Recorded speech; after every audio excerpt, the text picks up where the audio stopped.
Chapter 39, Visitations in the Desert. Thursday evening, July 23rd, 2308. As the sun reached the horizon, Fox noticed a figure cresting it. From where he sat on the bluff, he could hear the patrols behind him. He watched the creature approach from the west. He could tell it was a four-legged animal, but it was some time before he could see that it was a cat and not a dog or coyote. Before it became any clearer, the animal disappeared into a shallow wash. In the desert, the cat pressed on, padding forward, his robotic legs pulling it across the sand, gliding smoothly as any cat in real life ever did. Fox could feel the animal as it continued its approach. He could feel the vibrations caused by the padded feet, each step bringing it closer. A few minutes after the sun had set, but long before its light had faded from the sky, the mechanical cat emerged from the shallow ravine. Fox could hear the hum of electrical components, capacitors and servos, magnetic fibers contracting and releasing as the animal continued its approach. The robot wore a tawny blonde fur coat, its whiskers and ears shifting in the breeze, perfectly resembling a cat. Its eyes looked directly at Fox, and it spoke to its mind in the voice of his wife. Tay really outdid himself this time. Fox smiled. In a single moment, his mind shifted through the emotions of envy, curiosity, frustration, and then fascination. Tay had obviously continued down the path they had originally started on. Using the progress they had made wiring the centaurs, he seemed to have reversed the process. Fox realized that he had simply remapped the translator, in effect placing the user inside the robot, as opposed to bringing the robot's senses directly to the user. On one end, he mapped the user's mind, and then simply projected it to meet a shell program inside the robot. Tay's creation was impressive, there was no doubt about it. The electromagnetic muscle fibers behaved like real muscle, only better. The carbon nano coat and protective layers made the cat water and bulletproof, while the Terrellium chassis and frame gave an operator complete control over the cat's weight, elevation, and momentum. Fox was impressed. Hell, he felt positively jealous. Then he remembered he'd kind of gone past that now. "What do you think?" Anne asked. "It's like I'm really inside it." She lifted a paw and turned it, then turned the cat's head and ears back toward Fox. He was amazed. "It's awesome." "So what, do they just let you wander around free out here like this? I guess there's not really anywhere for you to go." Fox laughed. "Let's walk a little bit." "Where to? It's the middle of the desert." Fox gestured with his arm. "How about down to that little grove by the mountain over there?" "That's like 50, maybe 70 miles away," Anna replied. Fox rose and took a couple of steps toward it. Anna looked around and realized they were there already. Fox had teleported them to the foot of the mountain. "How did you do that?" she asked. "Don't you need the amplifier and all that equipment and the giant golden floor?" Fox smiled, raised a hand, and transformed himself into a full-grown flesh-and-blood lion. Anna was frozen, speechless. "I'm not actually here. Technically, I'm still in my cell," Fox explained. Anna switched through her spectrometer. Fox's body showed the same temperature as the rapidly cooling sand. "You're not real?" "I'm real. I'm more than real," he answered. "Here I thought the robot was impressive." "It is impressive. This is weird. I was just sitting in my cell, no amplifier, no nothing. Hell, they've got me in a plastic box. I was just sitting and then I stood up and walked out. I've been wandering around out here for 3 days. Anna blinked. Fox had transported them from the edge of the forest grove back to the low rise where she had found him. And he was no longer a lion, but a man again, in spectacles, white linen clothes, and sandals. "By the time I got to this spot, I was actually leaving tracks in the sand," he explained. Anna, the robotic cat, stood and patted around Fox. "These tracks are almost a day old. I mostly walk at night.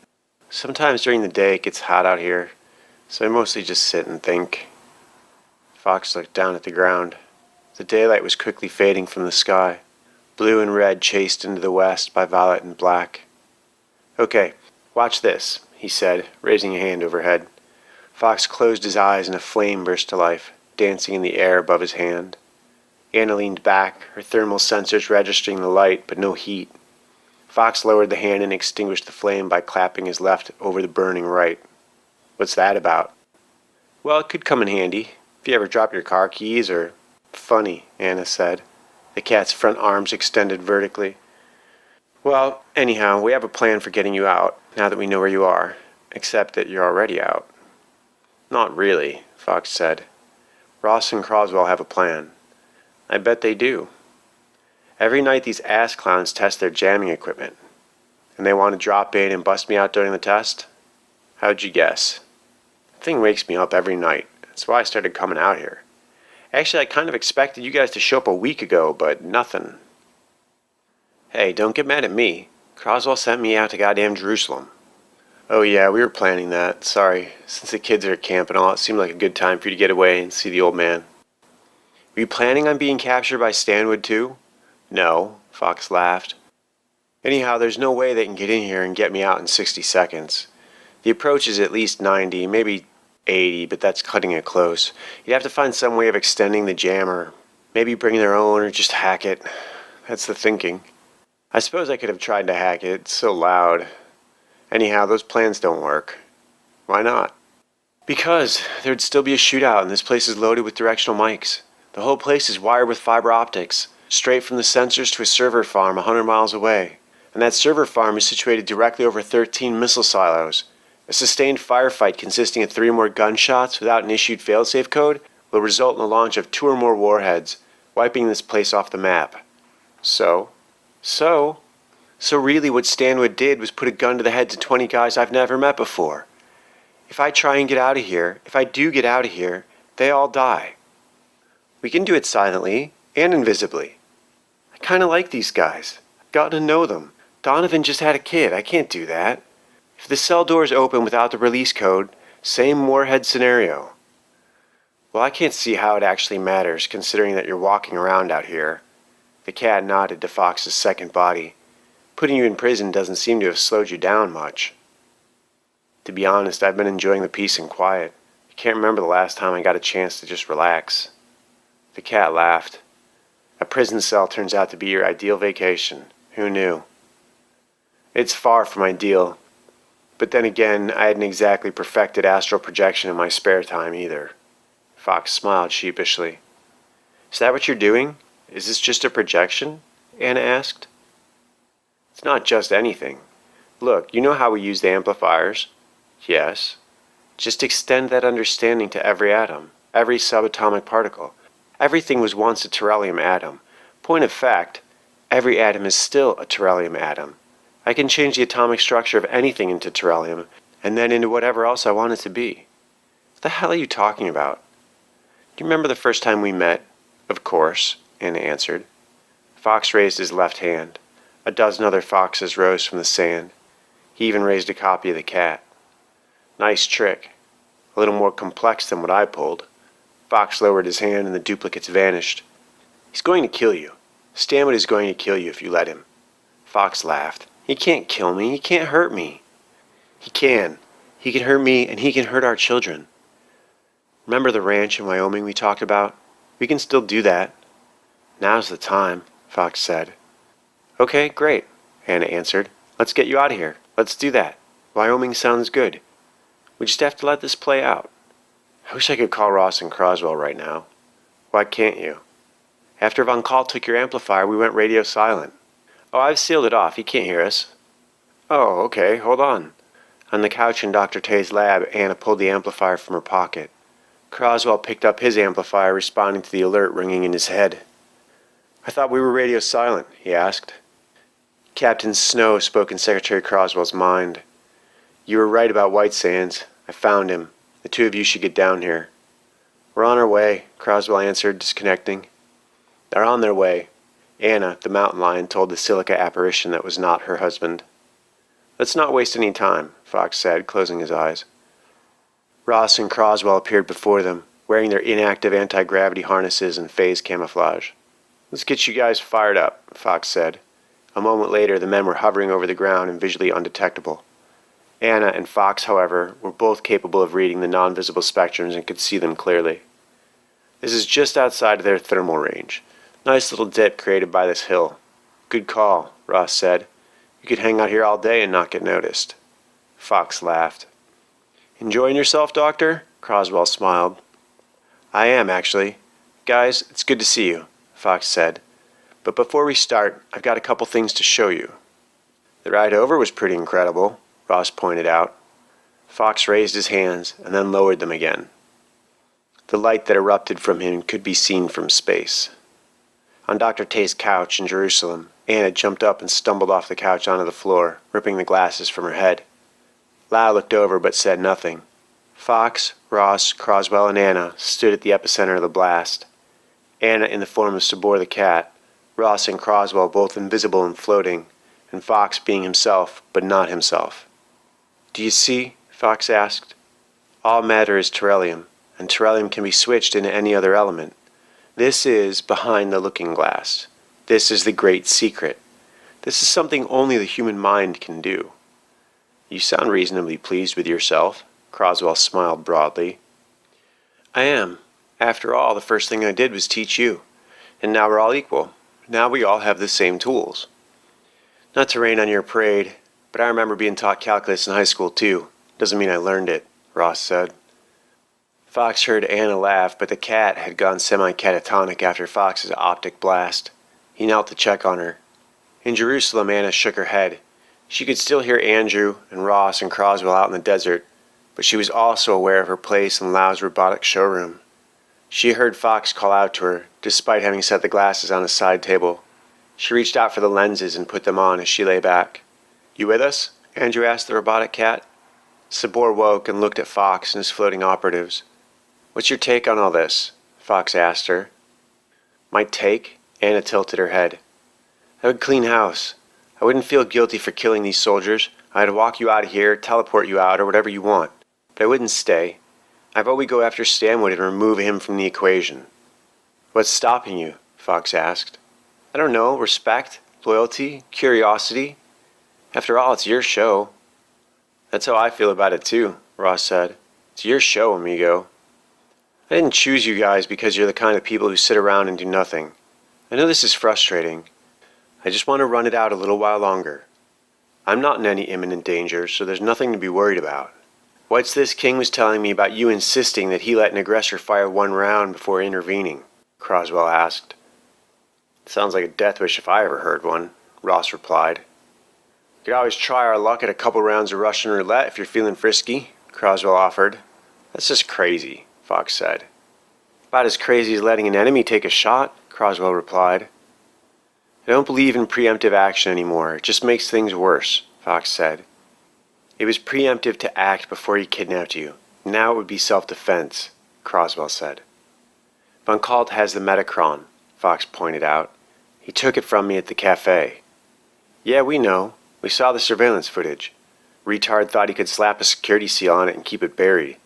It's not just any old amplifier. This is the Metacron, Fox said. What the hell is the Metacron? Croswell asked. After Epsilon in the crater, there was an amplifier. It was everything, the entire facility, all the subjects compressed into one device. I had it, and now Von Kalt has it. So we'll get it back from him. He'll be able to see through your phase cam. Is that so? What about all this other stuff you can do now? Can he do any of that? Croswell asked. Maybe, yes, Fox replied. Maybe what exactly? Croswell asked. I don't know. Depends on how long he has it. The longer he has it, the better he'll get at using it. Beautiful, Ross said. And the first amplifier you lost, the one Pierce took, they still haven't recovered his body, Croswell said. I had response teams standing by. They took care of Pierce, Fox explained. So it was you, Croswell asked. And the amplifier? My daughter has it, Fox answered. Ross took a deep breath. So what you're saying here, then? For the moment, Fox replied. You know they're going to take Anna and the kids. King is undercover on Von Kalt's team, and they've staked out the campground. Well, I don't envy them. Would you want to go up against her? Fox smiled.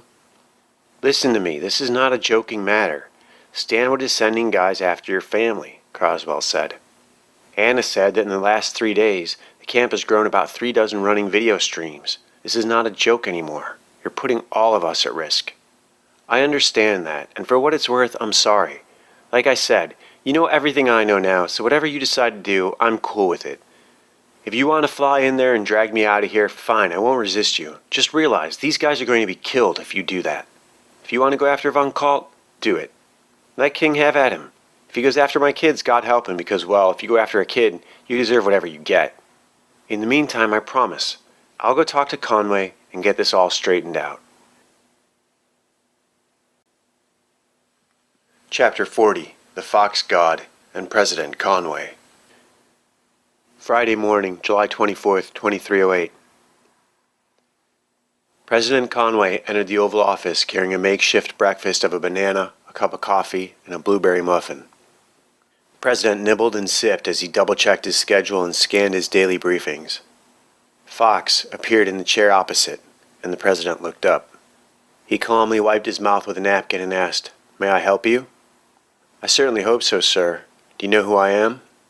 Fox was dressed in the white linen prison shirt, pants, and sandals that he'd been issued, but this was not quite enough to identify him as an escaped convict of any sort. Fox smiled, realizing that if he'd been carrying a margarita, he'd appear to be some sort of lost Caribbean tourist, regardless of the hour. "What's the matter?" the President smiled. "You forget your friggin' name?" "No," Fox laughed. "But aren't you the least bit concerned about how I got in here?" "Should I be?" "Suppose not. I mean, I'm clearly not threatening you. Some of my advisors describe you as the #1 threat to the entire Republic. And what are your thoughts on the matter, considering the fact that I was recently hailed as the savior of this Republic?" "Well, take for instance this circumstance we find ourselves in at this very moment, Dr. Fox. Your perfection of small-scale teleportation technology could be considered a threat, especially since it was used to undermine several South American governments. Any such operation would have been highly classified, and even talking about it could be construed as a breach of security." "So you understand my frustration, then?" Conway asked. "If you wanted to talk, you could have just called," Fox countered. "That would have been quite impossible, considering interested factions in our party and some recent political developments, specifically the death of young Chairman Pierce. As far as I know, he's still missing, not dead. Are you trying to be clever?" "Yes." "I can see why my staff has such a difficult time dealing with you. Sir, I will have you know that I completely respect the chain of command, despite my refusal to be shackled by it. Back to my original question, why are you here? I have a proposal for you, sir, but it will require a bit of explaining first. I'm all ears. The Centaur project. I want you to turn it back over to me." "Got a lot of cheek, son. Come in here uninvited and ask me to give you the most powerful weapon in the nation's entire arsenal. Are you out of your mind?"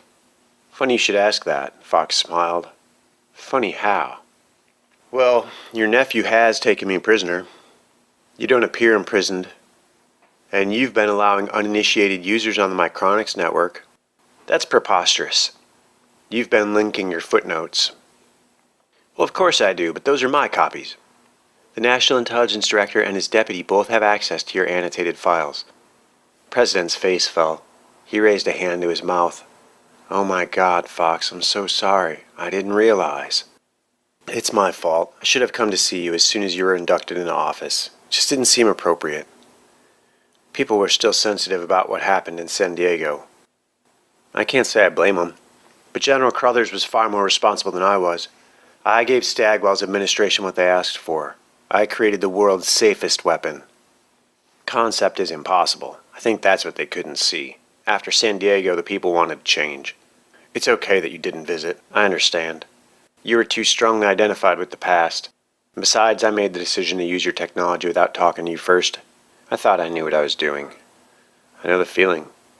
At any rate, I trust both Joe and Rudy. You got the Republic's best interest at heart." "Yeah, well, they seem to think my death is just what the Republic needs right now. Look, Dr. Fox, I wanted to meet you the other day, but I was running late, and after you stormed out of here, well, I apologize for anything my nephew may have done. Yes, Joe is my nephew, and if he has taken the law in his own hands, he will see justice. However, he presented his case the other day, and after you insulted my chief of staff and stormed out, I have to tell you, he was rather convincing. Plus, he's got Senators Miller and Clark backing him. Of course, Secretary Croswell unraveled every argument with kindergarten logic. He even called him out for chasing a personal vendetta against you. Can't recall the last time I saw this much passion over anything. Well, I'm cutting Stanwood out of the loop, Fox said. Consider this a courtesy call. I appreciate it. Before I continue, do you have any other questions for me? Fox asked. Just one. Is it true you can detonate Terrellium with a thought? No, absolutely not. I never could. That's completely untrue. But theoretically, it's possible. Anything you can put into words is theoretically possible, even if only as a clever fraud. But I can't do it, no.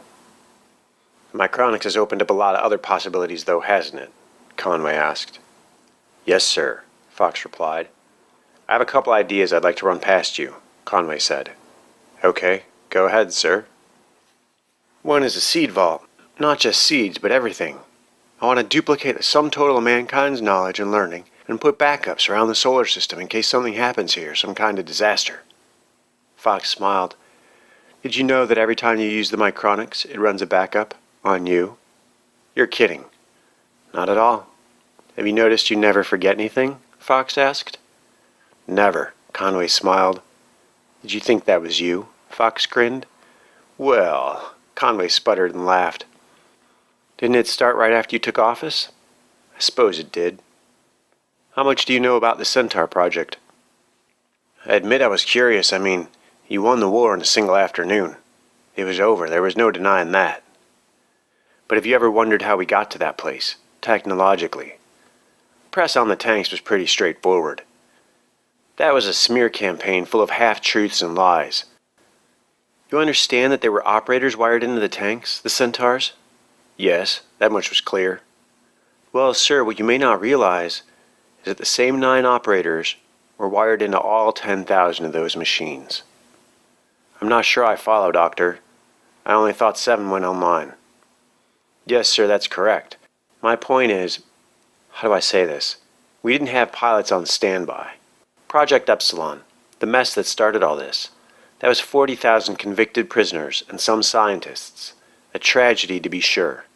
In San Diego, the number was somewhere around 1,200,000. A massacre, a genocide, a mass execution committed by 7 individuals, members of the 3 a.m. bodyguard program. Also core members of the Black Willow team, Fox said. How can that be possible? Conway asked. How can they be in 2 places at once? I mean, those soldiers are dead. They all died. Hundreds of them. Correct? President asked. Thousands, Fox answered. However, well, we started Project 3 a.m. at the same time as the Black Willow trials. We graduated the same team through both programs, straight into the combat exercises, and then fast-tracked them out into the field. 3 a.m. was billed as the search for the perfect bodyguard, and to that end we offered wounded soldiers a second chance, outfitting them with cybernetic prosthetics. I know about that. Well, unfortunately, legal oversight decided to handcuff us. They tied up the program with a maze of red tape and bureaucracy, so we capped the program after a dozen subjects and had the files sealed. Right, you moved on to the AIs and ran your Black Willow simulations with the robots, correct? Kind of. What does that mean, kind of? Well, we never perfected the AIs. I think the disaster in San Diego was proof enough of that. No, I mean, we never perfected them at all. Then how did the Black Willow and the 3 a.m. trials ever take place?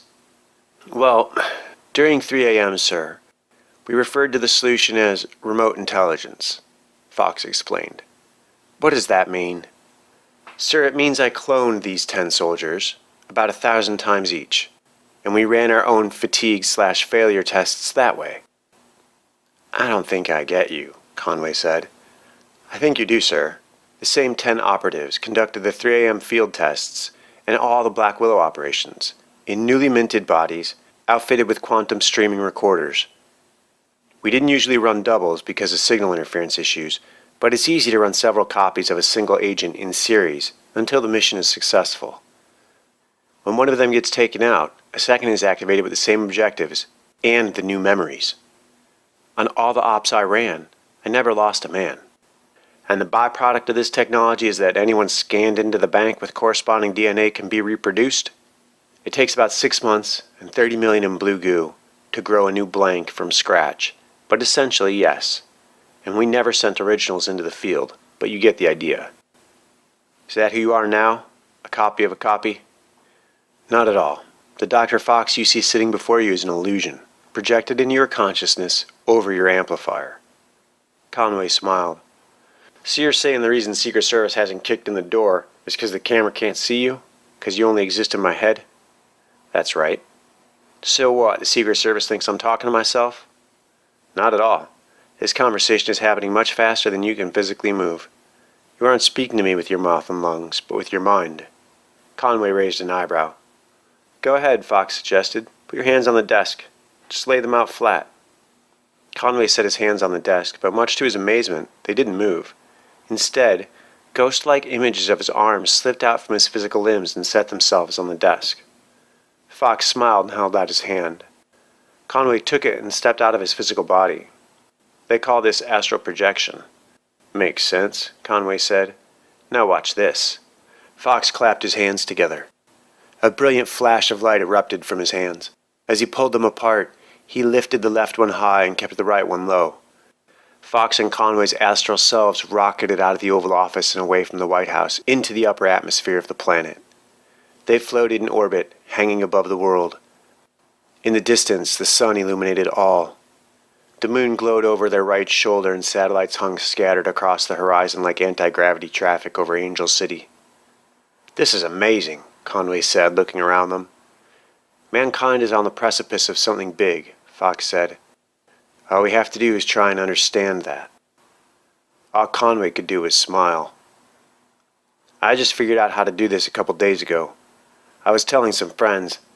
Stanwood's kidnapping me is the best vacation I've ever had.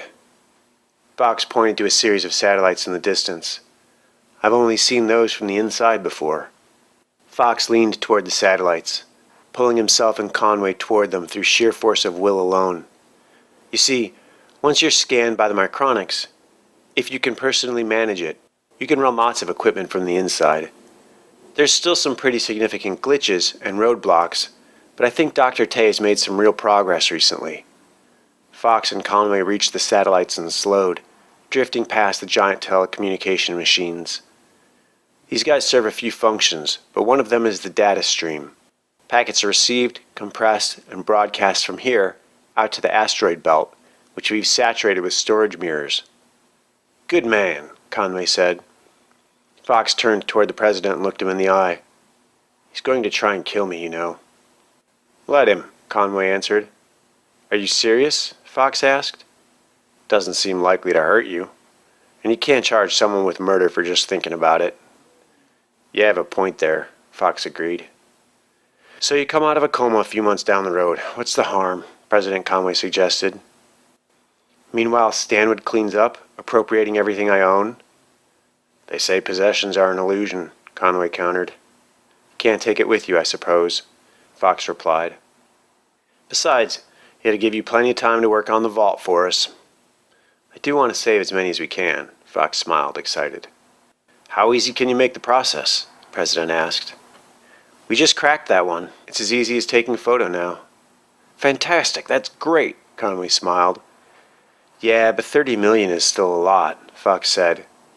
Someday the price of trellium will come down, but not until we find more of it. I can see that this will be how we do that. With your permission, sir, that's what I wanted to talk to you about. I was thinking we could repurpose the Centaurs. Fox gestured to the space barge they were slowly drifting toward. The tanks looked to be unique, yet all were iterations of similar concepts: propulsion systems, armor, and guns. What did you have in mind? Conway asked. Well, we only launched 7 of the 10,000 delivered. I propose we launch a significant number of the rest of them out to the Hammered Bracelet and put them to work mining precious metals. Where will you get the pilots? Conway asked. Fox laughed. That's what I've been trying to tell you. They're all manned. They all have pilots wired in, set in suspended animation. They're uniquely suited for this other purpose besides war. We could construct factories right here, Conway said. That's what I was thinking, sir. This is a brilliant idea, Fox. I wish we agreed about the Stanwood situation as well, but I do understand your approach. I've already given my men the order not to fire until fired upon. Isn't that common practice? Conway asked. No, sir, it's not. Soldiers don't appreciate letting the enemy take the first shot for free. Point taken. I should be getting back. Yes, sir. Fox brought his hands together and they were back in the Oval Office. That certainly is an amazing device. I can see why Joe is so afraid of you. He doesn't even know the half of it, Fox smiled. At any rate, I'm glad you came by. Conway extended his hand. Fox took it and they shook. Me too. And you don't have to be afraid of Joe. I'll have a talk with him. I appreciate that, sir. Conway stepped back into his body and shook his head. Dr. Fox waited to be sure he was okay. Conway nodded. Fox smiled and vanished from the office. Chapter 41. Terminal Release. Friday morning, July 24th, 2308. Stanwood stood before the open cell door. Andrew had grown a bit of a beard. This particular morning he was seated against one of the back walls. It's been almost 3 weeks. Do you realize that? I don't know how you got to him, but I'm impressed.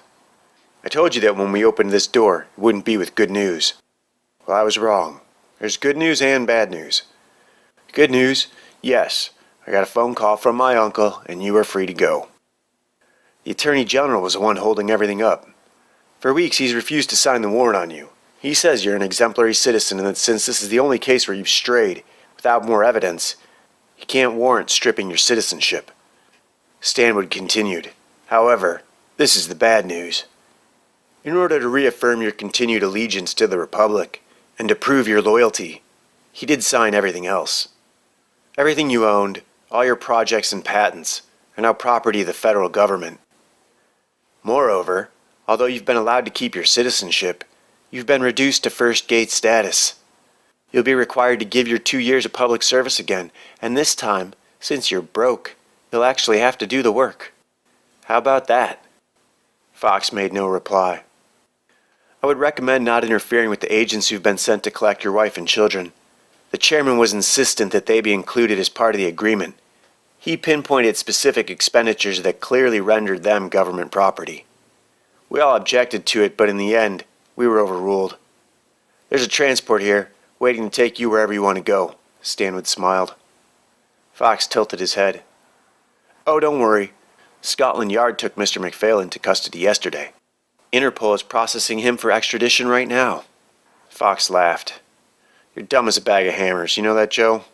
He won't have the keys with him. You're just going to have to release him and then go visit him, like I told you. But since you're releasing me, I guess you missed your chance. Now you'll never know what's behind the curtain. Fox rose and walked past Stanwood without another word. If you hurry, maybe you can beat the acquisitions team to Calistan Way, Stanwood said. It took all of Fox's self-control to keep from killing the man, but the doctor had bigger plans for his old rival.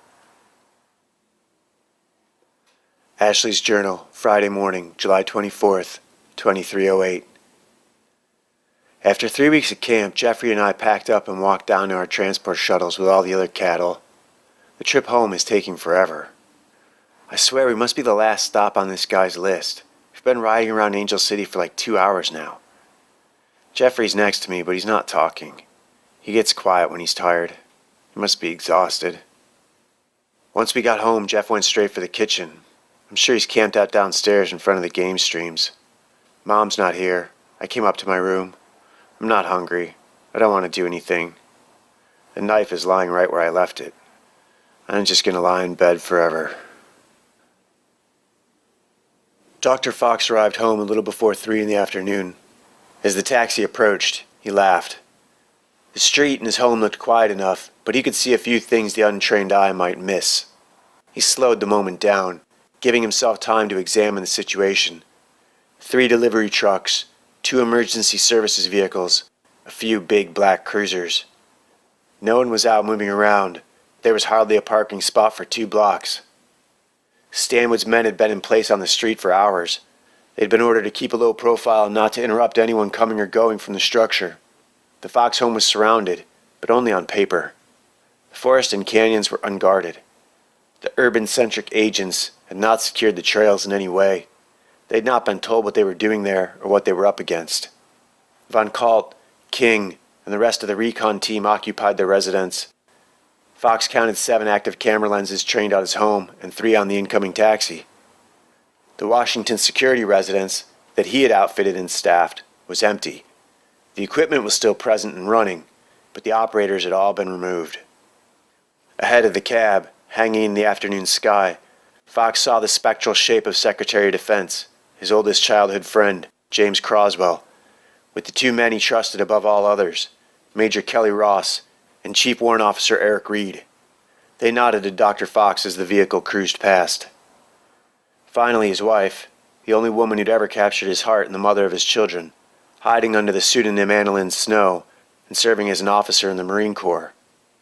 Anastasia Zelina and Dr. Andrew Fox had not physically seen or spoken to each other in 5 years.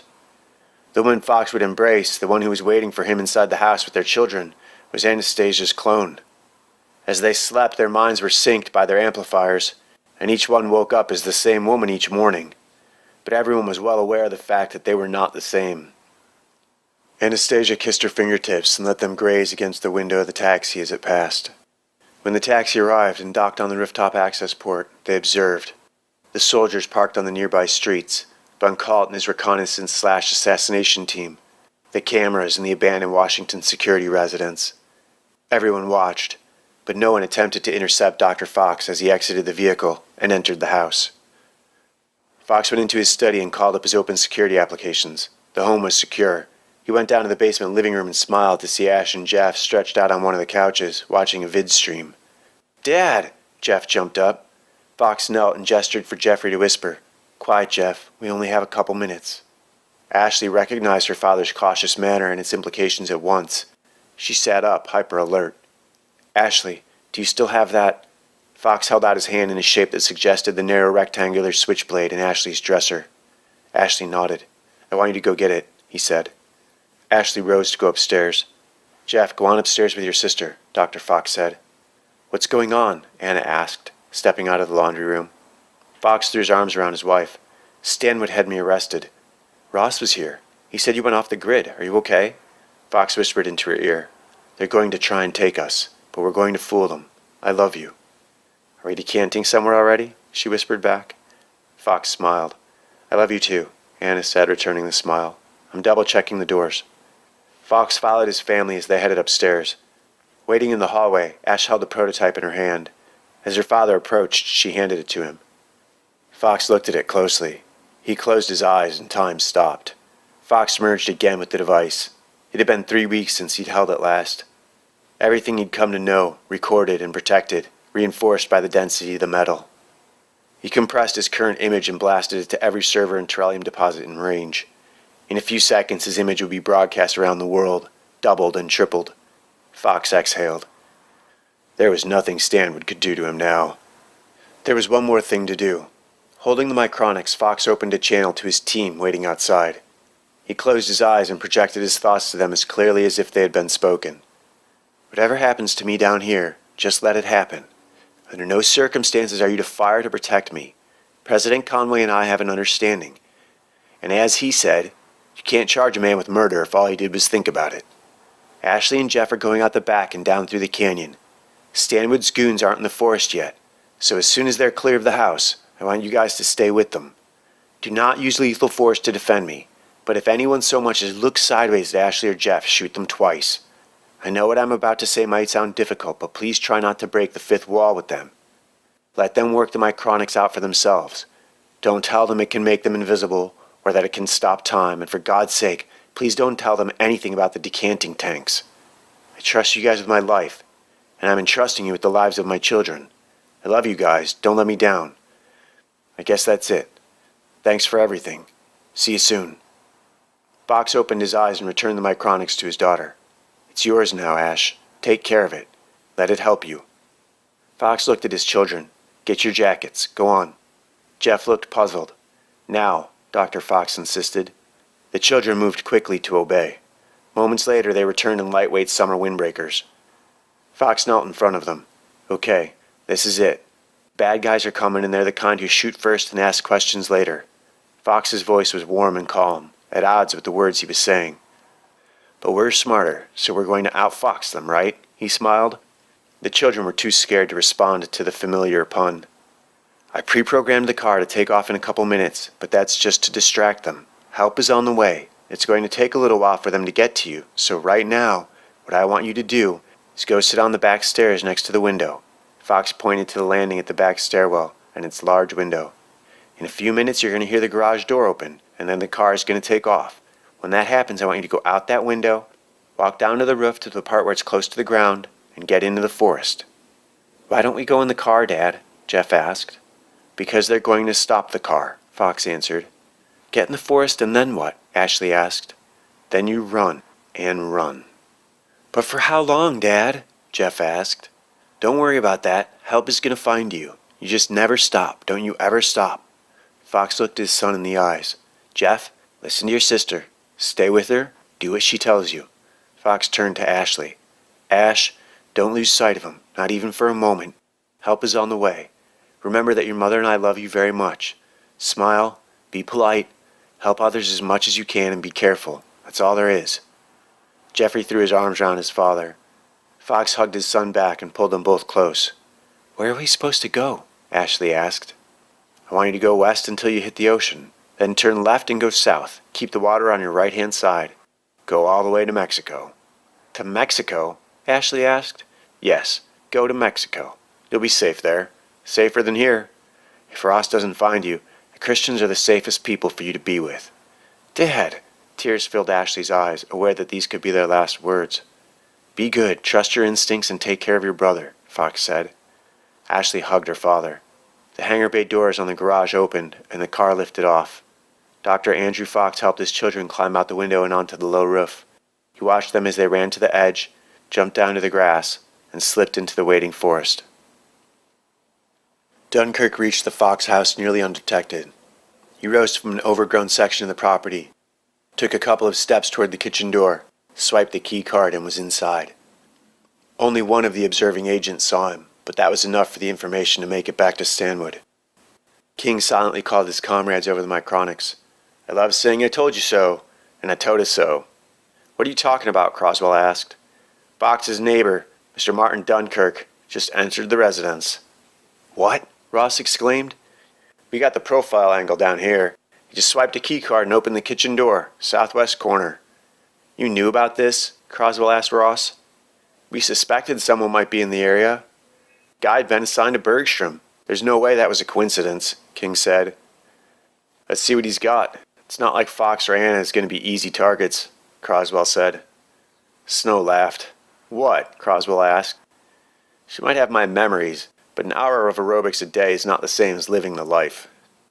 Yeah, well, this Dunkirk guy may not be at the top of his game either. Have a little faith in yourself. I'm staying with the kids, Snow said.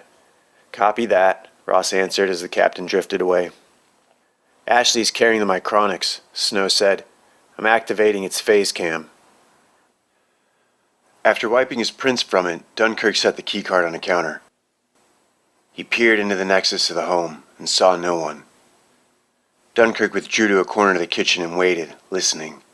He watched the reflections in the windows and cabinets, waiting for what he knew must happen next. He relaxed his body and opened his mouth, allowing him to hear just a fraction better. He heard movement, coming from downstairs. In a window, Dunkirk caught the reflection of Mrs. Fox, heading toward him, heading for the kitchen. Chapter 42. One shot, one kill. Fox was halfway down the stairs when Anna screamed from the kitchen. He cleared several steps at a time, reached the doorway, and stopped. A neighbor. Fox recognized him. Mr. Dunkirk. He stood, hiding behind Anna. She was in shock. She didn't seem to be breathing. Dunkirk had one hand behind Anna's back. In the other he held a knife. The sleeve of his sweatshirt wrapped around the handle. Fox glanced at the carving block. There were 2 empty slots. Fox rushed toward them as Dunkirk jammed the second blade into Anna's body and pulled them both out, just as Fox reached her. Anna collapsed into his arms. Blood sprayed all over the floor. Dunkirk dropped the knives and exited through the kitchen door. Fox held his wife as the color drained from her face. She couldn't speak, but Andrew held her close. Fox could hear them arranging themselves outside his front door, getting ready to breach and clear. Andrew held his wife close, protecting her from the concussive blast that followed. They came and pried her from his arms. The agent strapped her to a gurney and wheeled her out. Fox followed. Several soldiers raised their weapons at Dr. Fox, but none fired. Stanwood was standing at the end of the driveway. Von Kalt was behind him and on his right. First Sergeant King stood on Stanwood's left. Fox showed no recognition of King. He was focused on Stanwood. "Joe, you have to help Anna. Please." National Intelligence Director Joseph Stanwood raised his handgun to Dr. Andrew Fox's face and fired.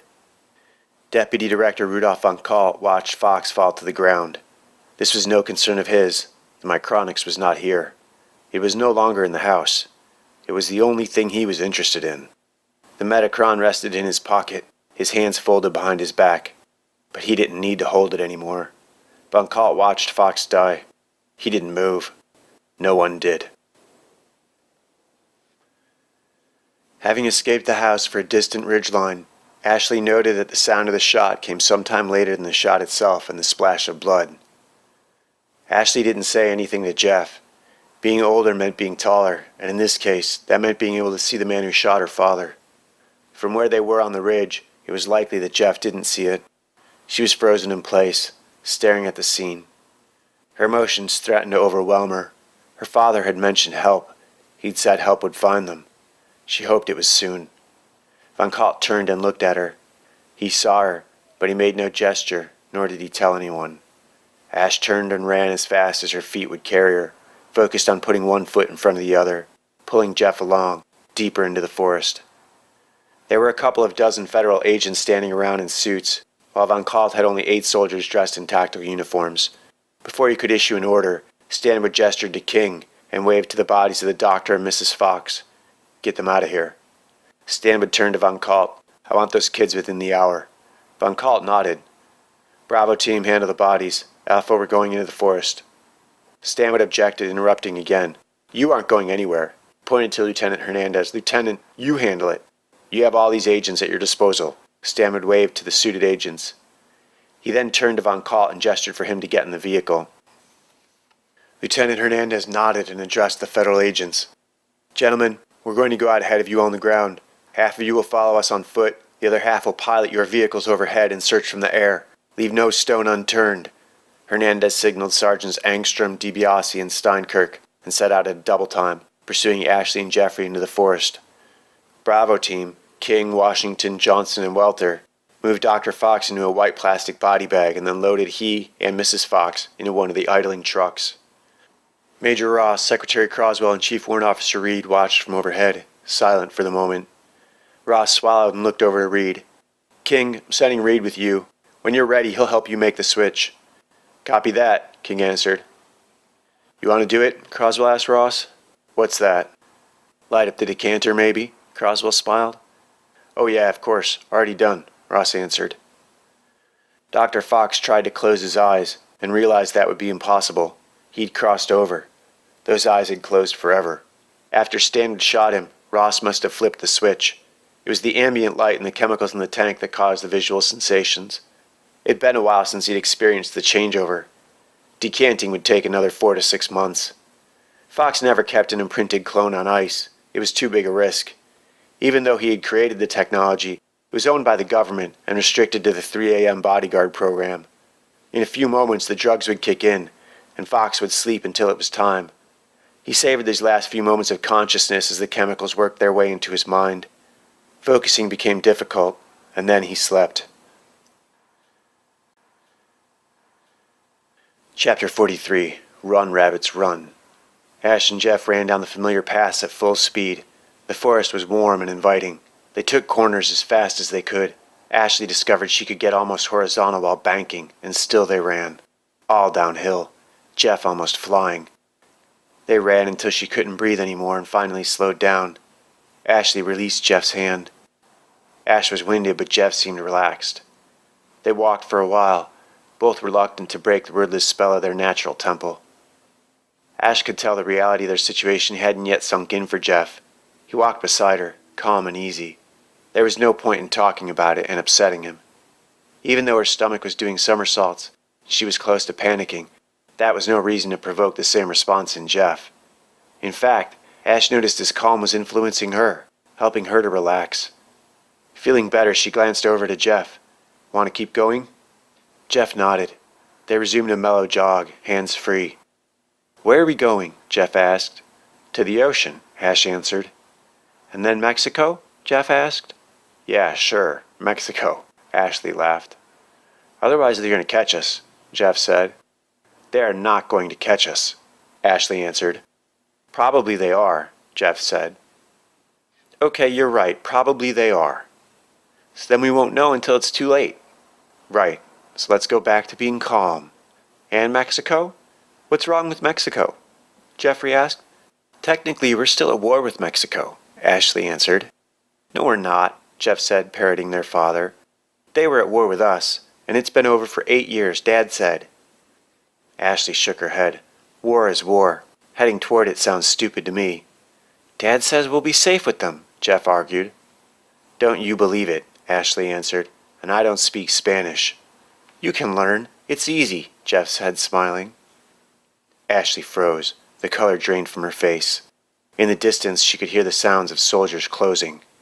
Heavy boots and the rattle of weapons. Sounds alien to the forest. We have to run, now, Ashley said. She clutched Jeffrey's hand and hauled him along. It was all he could do to stay upright, planting one foot after the other, catching himself as they fell down the canyon trail. Half a dozen turns ahead, they came around a sharp bend and found themselves face to face with Mr. Dunkirk. He was covered in blood. They skidded to a halt. Ashley's right hand found the prototype in her back pocket, but she didn't pull it out. Jeff stood right behind her, right where she'd have told him to be. Mr. Dunkirk stood still, apparently as afraid of the children as they were of him. Then he snapped out of it and smiled. It was the grin of a lunatic. Ashley grabbed Jeff's hand and they were gone, down a branching trail. They heard no sounds of pursuit, but the soldiers had to be getting closer. Captain Annaline's snow hung above the earth, skimming the treetops of the little mountainside neighborhood. The phased camouflage kept her invisible to the dog walkers and their leashed companions. With the scanning suite provided by the Micronics, following people was easy enough. She registered the heat signatures of the children, as well as those in their immediate path. When curious about the details, she raised her longbow rifle to her shoulder and peered through the scope. It had been easy enough for her to double-check Ashley's Micronics and make sure its phase cam was functioning, allowing the children to move through the canyon invisible to prying eyes. There was an adult ahead, in their path. They wouldn't know they were invisible to him, and Anna hoped they wouldn't give themselves away. She watched as Ashley and Jeff found themselves face to face with Mr. Dunkirk. They only faced him for a moment, and then Ashley led Jeff down a separate trail, avoiding the adult. Captain Snow considered taking her revenge right there. She had Dunkirk in her sights, but the shot would alert dozens of law enforcement officials to her location. Snow watched from above, her rifle on Dunkirk's face. She didn't fire. Ashley and Jeff had no idea they were supposed to be invisible. It certainly seemed like Dunkirk had seen them. Before they got much further, the brother and sister came upon Bobby Dunkirk. He was standing on the path with his hand in his pocket. Ash slowed to a walk, Jeff beside her. Bobby looked stunned, stupid, much as his father had. Suddenly Ashley knew. She knew what it was. She pulled out the rectangle. She watched Bobby's eyes fixate on the dark metal obscured by her thin fingers. Bobby, are you all right? Ashley whispered. His eyes were glued to her fist. She put the prototype back in her pocket. Once it vanished, Bobby seemed to come to his senses. His gaze snapped up to her face, as if he hadn't recognized her until that moment. Ash ignored the fact that they had just come upon Bobby's father, covered in blood, and treated him as she would any of the neighboring children in an emergency situation. Bobby, there's soldiers coming. We have to run right now. You should come with us. Ashley grabbed Bobby's free hand and moved down the trail. He didn't resist. Ash moved downhill as fast as she could, pulling Bobby and Jeff. After a few minutes, Bobby began to struggle against her. No, it's okay. They're not coming for me. He's going to get them. What? Ashley slowed but kept moving. We don't have to run. Once he gets them, we can sit. I want to sit on the rock. Ash looked at Bobby as if he'd lost his mind, but she kept moving, slowing to a walk. He'll get them. Watch. Bobby was getting loud, pulling away from Ash. Ashley was afraid the approaching killers would hear him, and stopped. She let go of his hand. From the trails behind them, near where they'd run into Mr. Dunkirk, there came a heavy crash and a yelp. The cry was cut short. Then came the sounds of wild gunfire. Ashley took both Jeff and Bobby's hands and ran for all she was worth. The cries and gunfire continued until they were extinguished one at a time. With the forest quiet behind them, Bobby began to drag his feet. Ashley had no choice but to stop and let him go. He stopped them. Bobby looked out into the forest. Ashley wasn't sure Bobby was playing with a full deck, but then again, those soldiers should have caught them already. If someone did stop them, it made sense that it was Mr. Dunkirk. He'd been covered in blood. Ashley knew her father's work could put the family in danger. 8 years ago, during the Battle of San Diego, her Uncle Jeff had been killed. She knew her father had engineered a dangerous weapon that had won the war. She knew he was still involved in military projects. It wasn't too shocking that soldiers had come for them. This very predicament had long been a Fox family worst-case scenario. What had now happened to the soldiers seemed even more menacing. Bobby backed away from Ashley, as if she were dangerous to him. "Soldiers were chasing you," he said. "They want what you have. You have the power." "They want to take us," Ashley answered. "They want your power. But he got them. He got them all. And they don't have the power. Not like you do." Bobby turned away from Ash and Jeff and began to walk back uphill. He paused to look back over his shoulder. He got them. He got them all. Then he was gone, vanished into the trees. Von Kalt's pursuing Alpha team was closing the gap. The 4 soldiers were heavily armed and moving downhill as fast as their feet would carry them. Anna was content to let Dunkirk serve as an obstacle for the soldiers. Captain Snow looked back to the children and discovered they had stopped. A boy stood ahead of Ashley and Jeff. They were talking to him. She considered that perhaps Ashley had somehow overridden the phase cam effects. Then she realized the boy clutched something in his hand. He'd been exposed. This boy was carrying around charged beryllium. Uphill the soldiers ran into Dunkirk. For a brief moment no one moved. Anna watched as the former military surgeon, her neighbor, attacked the men. Bare-handed he used their weapons against them. In moments the 4 soldiers were dead. 2 groups of suited feds proceeded past the branching trail that would have led to Dunkirk and the murdered soldiers. Anna didn't mind that Dunkirk had survived. That ensured her another chance for revenge. She stayed with Ash and Jeff as they continued in their flight, running down the mountainside with their new friend in tow. Anna recognized him from her other self's memories of the neighborhood. Bobby, Dunkirk's younger son. Before long he'd pulled away and was making his way back up the hillside. That night, far from their home turf, Ash and Jeff found a playground near one of the parking areas. They smoothed out the sand on her large playset and curled up against the chill mountain night. "What do you think happened to Mom and Dad?" Jeff asked. "I don't know," Ashley answered. "We'll find out in the morning." Ashley stared hard at the tree line. Soon it was warm and cozy under the jungle gym. She was tired, but she watched the woods for an hour before her eyelids fell shut. Stanwood called off the search long before Von Kalt was satisfied. He'd forbid Von Kalt from going into the forest himself. Otherwise, the deputy was certain he'd have caught Ashley and Jeff. He couldn't believe they had escaped. The feds had searched until the early morning hours, but found nothing. Thankfully, his men had been killed, the punishment for their failure appropriately embraced. There was one troubling fact. Their weapons and communicators had been found, but their bodies had not. The volume of blood and tissue suggested that no one survived. They found no drag marks, no discernible tracks at all. Clearly the bodies were carried off in a transport to conceal their murder, and the communicators had been left behind to prevent them being tracked and subsequently found. Stanwood suggested that Dr. Fox had conspirators hidden in the forest, who had most likely rescued the children and killed his agents. The only thing they agreed on was that the children certainly hadn't done it. When the transport carrying the bodies of Dr. Fox and his wife was redirected, there was little Von Kalt could do, as Stanwood had assigned a volume of tasks to the deputy director. He was bent on the acquisition of Fox's technology and laboratories. The corpses never arrived at their scheduled destination. Instead, First Sergeant King delivered an illegally acquired pair of overdosed junkies to a distant, overcrowded mortuary. By the time Von Kalt looked into it, the corpses identified as Mr. and Mrs. Fox had long since been cremated. First Sergeant King had been reassigned.